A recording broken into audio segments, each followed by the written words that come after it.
اب آج کے سبق میں ہم یہ جملہ پڑھنے کی کوشش کریں گے. یہ دیکھیے کیا لکھا ہوا ہے یہاں پر. کیف کے اوپر زبر ہے, اس کے بعد تھا ہے, یہ ہو جائے گا کا. اس کے بعد ہے بے واو زے.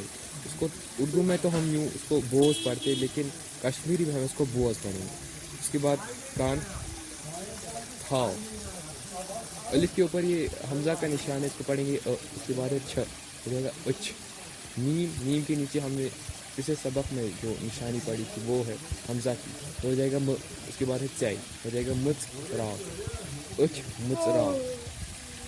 کتھ بوز کان تھاؤ اچھ مچ راؤ. اس کے بعد ماحول بچاؤ ماحول بچاؤ. کتھ بوز کان تھاؤ اچھ مچ راؤ. ماحول بچاؤ ماحول بچاؤ.